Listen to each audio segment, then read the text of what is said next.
I pray for this country, cause this ain't the country I was raised in. Oh boy, this shit banging.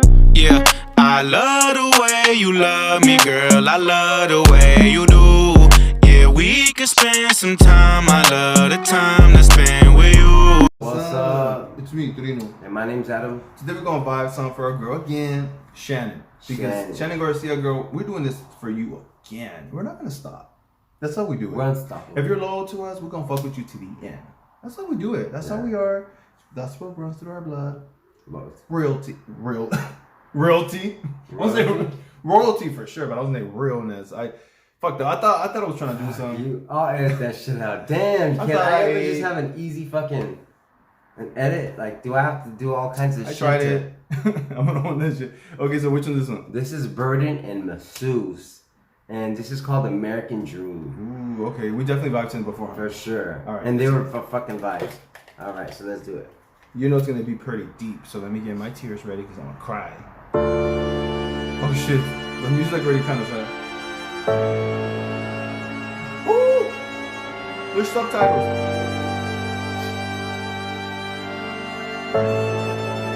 Look. Everybody staying at home, getting government checks. Y'all got no independence and no self-respect. You got played, it's too late, now it's cause and effect. You ain't willing to change and that I'm willing to bet. Your American dream and my American dream are different. Sitting on a star, harder than we got the same vision. Mention me with the greatest, cause every time I came with it, came in. Until I take over, then I ain't finished. I am everything these corporations hate. I'm an entrepreneur, they can see I'm doing great. I can make $1 billion and they wouldn't get a thing when they hold no power and they ain't got no say. It's time to be independent, you talking, now living. If you really was a boss, then you start your own business. Now it's not the time for you to give it to submission. They got all the power, it's our time to get it. I think they made it clear we in a war for our life. If you backed in the corner, then they forcing you to fight. They stole the whole country like a thief in the night. Yeah, what in the hell is America without rights?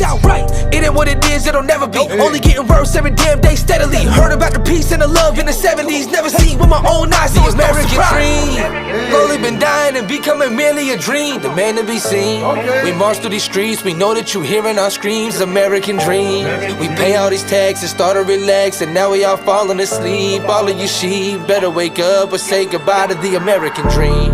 Slowly been dying and becoming merely a dream. The man to be seen. We march through these streets, we know that you hearing our screams. American dream. We pay all these taxes and start to relaxing, and now we all falling asleep. Or all of us sheep. We need to wake up and say goodbye to the American dream. I have this dream I keep having, but it fades in and out like an addict relapsing. Sometimes I wonder if it's just my imagination, cause the nation is about is collapsing. It's under attack, but it's coming from within. I'm wondering if and when we'll ever wake up and shake up this government. Cause if we don't, then I'm sorry to say it. Land of the free, we can no longer claim it. This ain't entertainment, this my declaration. For my God, my family, and my generation. I ran out of patience, I'm tired of pacing. Back and forth, ready for war if it takes it. This more than a statement, I'm willing to lay my life down. And if I die, my headstone engraving should read that he bleeds every lyric he's saying, and lead it by belief in words that he's praying. Yeah, I pray for this country, cause this ain't the country I was raised in. I was raised in a country where men had backbones and they raised me. You could call me old school, but I really don't know where those days went. So Father, please save us, I pray this in Jesus' name, amen. Amen. Don't know what else I could say, man. Dream my whole life to spit flows on the mic, dope enough that I could make house payments. And now that I'm here, let me make myself clear that anyone who wants to take this, you could take 6 that'll put you to sleep, and that's what we call a rude awakening. The American dream. Slowly been dying and becoming merely a dream. The man to be seen. We march through these streets, we know that you hearing our screams. American dream. We pay all these taxes, start to relax, and now we all falling asleep. All of you sheep better wake up or say goodbye to the American dream. Slowly been dying and becoming merely a dream. The man to be seen. We march through these streets, we know that you hearing our screams. American dream. We pay all these taxes and start to relaxing, and now we all falling asleep. Or all of us sheep. We need to wake up and say goodbye to the American dream.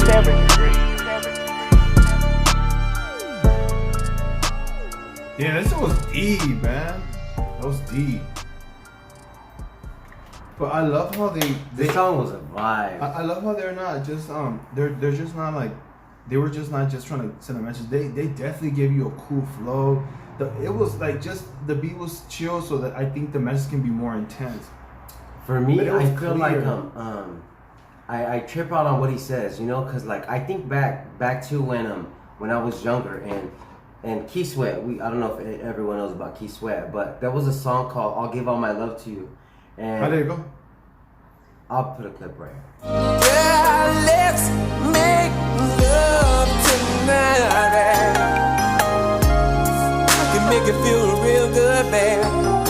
make it feel real good, baby. And it was so simple. It was not even, it was not even a bad song. But my mom didn't want me hearing it because what was it about? She thought it was about sex, but it wasn't. It was weird. I think maybe because people automatically thought that he's done music like that, so they automatically they just. Yeah, but my point is that was it was a chill ass song. It was like a love song, And I think about if the music that they have now, on the radio, just.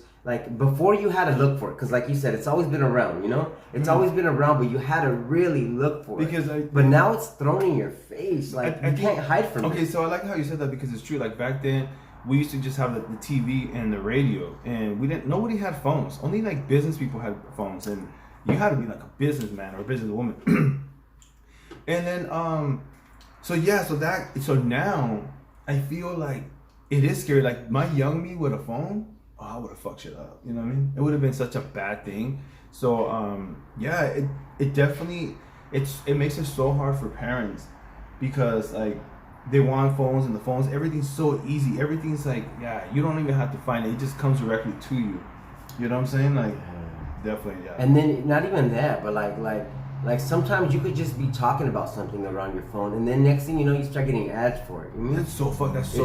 It's there's no hiding, and then the American dream, it's becoming just a dream. People from not from America, they have these visions, and you see it on TV of what Hollywood's about, of what just living this life over here is about. But the struggles are real here. You mean? Yeah. And it's maybe not as bad as some countries, but it's not what people think it is. Yeah, we used to live really close to downtown LA, and Skid Row is so bad. It's even just going to downtown. If you go to Skid Row, it's another fucking world. But then right away you go to a different street and boom, it's beautiful.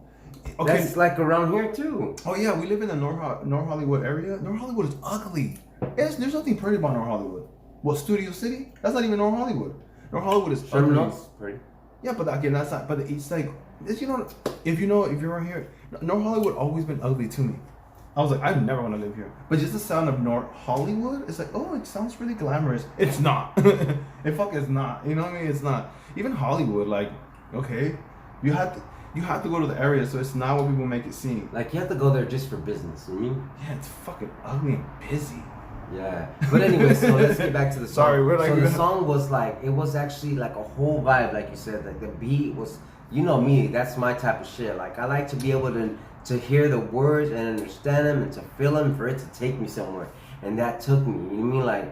That was for sure going to be added to my list. You know? Mm-hmm. And it's just so true. I try to think of all the points he was making, and it's the world we live in, it has changed so much when I was growing up, just even pronouns. You mean people talking about in schools they want to know people's pronouns so they pronounce you right. You mean it's they're putting too much importance into that, and I feel it's important, but there needs to be some kind of structure, and I feel they're losing it. I feel everything's just go. You mean? Everything's go. Everything's becoming more accepted.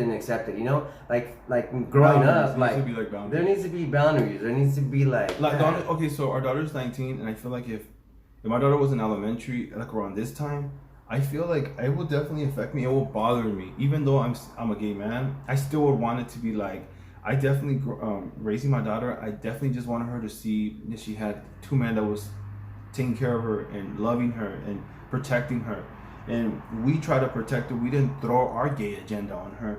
You know what I'm saying? We were trying to keep ourselves private because she was young. And trust me, it was something very insecure of me for me to feel is she gonna be ashamed later on? Am I confusing her? It was such an insecure. So for her to grow up and just to see she has two dads, and made me feel that the boundaries that I was putting of respecting her and just kind of having her point of view. Because I don't know if you guys see, but there's a lot of maybe lesbians or gay men that have kids, and the kids are all gay pride and shit, and then they're automatically come out bisexual or binary. And my daughter's not like that. Mm-hmm. I'm glad that it didn't really confuse sexuality, because I feel I just wanted her to see humans, And I don't know, it was really hard for me to at those times and shit. So yeah, that would have been really hard for me, for my daughter to be young and to see all this shit. Because imagine if you grew up in that time, and nowadays people just boys like pink, and they're like, oh my god, I think they're transgender. This is why I always talk about like. Imagine you if your parents were like so open, and they would have fucking you for sure would have been a full-fledged woman right now. I would have been a woman. Seriously, because when I was younger, I had sisters. You know, I was really drawn into girl stuff. I like Barbies and stuff like this. And I even had a thought of like, what's going on? I feel like I should have been a girl, but that wasn't encouraged in my home.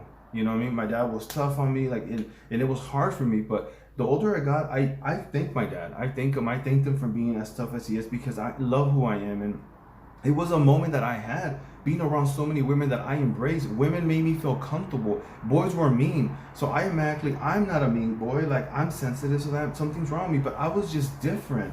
Didn't mean that I didn't go and change my gender. You know what I mean? So I definitely feel like what I was trying to say is that it's okay to like pink, you know? Yeah, for real. Okay, so what I was trying to say is that that it would be scary. Sometimes I do think about like how it is to have, like, when you have a newborn. I think having babies is a blessing. It's so beautiful, but it is a little scary, you know, because I feel like, you know, the time that when that day comes of my daughter being a mother, you know, in the future, I'm gonna protect that baby so fucking much, like, seriously. But it's gonna be so hard because the times that we live in. But I wouldn't want, you know, my granddaughter or my grandson to be around this shit. I would want them to be just living.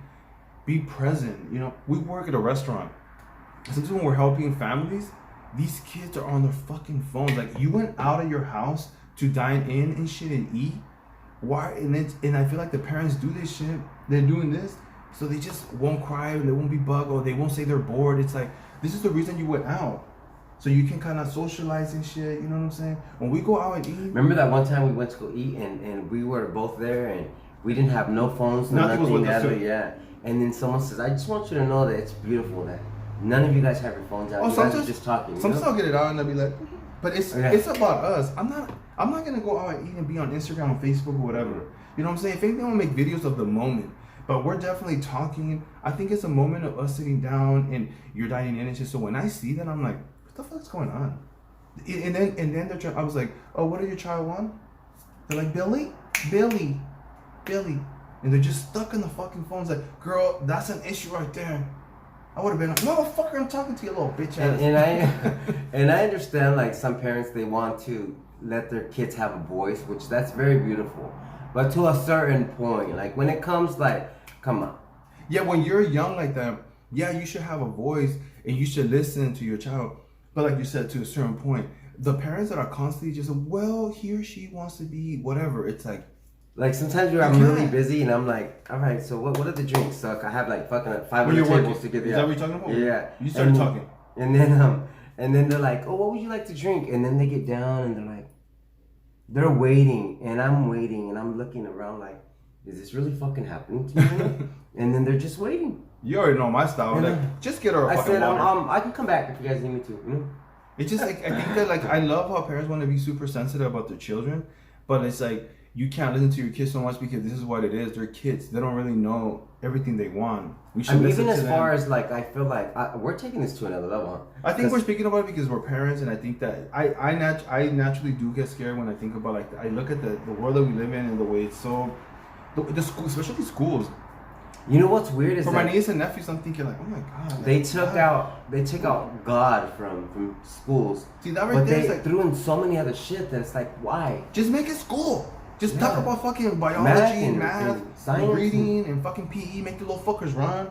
You know what I'm saying? Like to me, like sex education is good, but something that needs to come from the parent. You think? Because they need to put what they, you know, like they're teaching these kids at like what 5th grade, 4th grade about this shit, and it's like that's something the parents should have the right to do, so they can like teach them about the birds, and that's what it used to be. Okay, I think we're gonna shut the fuck up because this is stressing me out. I feel like, bitch, where's the Xanax at? And some wine. Ooh. No, seriously, like this topic. You getting hot? I'm getting hot. Like, let me take my shirt off, bitch. Where's the Xanax and the wine? Again, for real. No, this topic is it's scary sometimes when I think about it. You know, I love my niece and nephews, and it's nothing I can do with my niece and nephews because that's their mamas. They got their mamas and their daddies. But, you know, I used to be really hands-on with my daughter when she was at school, and if a teacher did something, I was the type of parent that I went up in that motherfucker like, what's up? She was in high school. He was in high school, and I was the type of parent that they went to, like, because my daughter went to like art performance high school, and they needed some parents. I was right there when she was a freshman. You went on a field trip. I went on a field trip. Fuck yeah! And I knew all the kids. I was the top parent that was like this, but I knew everybody's kid's name. I was talking to the mom. You knew all the cheeseman about them. I knew the cheeseman. I knew the teachers. I always encouraged, like, trust. I wanted the teachers to know who's behind my baby. Like, come correct. I'm coming for you. Whoever you love. You even had like a concealed weapon right there, like where you could see your gun, just in case they didn't. Period. No, seriously, I was on that. Like, you don't understand. Like, I was just ready, and I wanted to let it be known. Like, don't even try it, you know. But yeah, it's some scary times. All right, so that's it. Oh my gosh. Yeah. This was heavy on my soul. Yeah. So yeah, you know what? Let's keep thriving for the American dream, and let's not make it just something that's just a dream. You know, it needs to be realities in our lives. You know. And yeah, let's just. The dream is there. We can make it. You know what I'm saying? At the end, we can't control the world, like I always say. You can control. Sometimes dreams turn into nightmares. It's possible, man. It's possible. It's possible. I feel like my daughter's an example of seeing who the type of young woman that she is. That she just reminds me that, you know what, I'm a cool motherfucker. I'm okay. All right. Well, you guys have a beautiful day, man. If you stick to the end, damn, you got some patience. We say a whole lot of nothing sometimes. Bitch, I say a whole lot of lot, okay? I'm smart, I'm intelligent, I'm beautiful, I'm perfect. It means none of the above. I don't know who lied to me as a child. Several times. All right, guys. Comment below what this spoke to you, because obviously it's, you know, these talented men, man, I respect them so much, said so much that it's kind of hard to, you know, pick. Obviously we spoke about stuff that spoke to us. Comment below what it speaks to you, because I like to see people's point of view. Like, you know, we're listening to the same thing, but you heard something different because it spoke to you. So I want to see it. Comment below. Let's have a conversation. Let's keep it flow, man. Open my mind up, because, you know, my mind can be this small sometimes. I'm open, but the brain's pretty small. Sometimes it's non-existent. That's rude. All right, you guys have a beautiful day. Bye.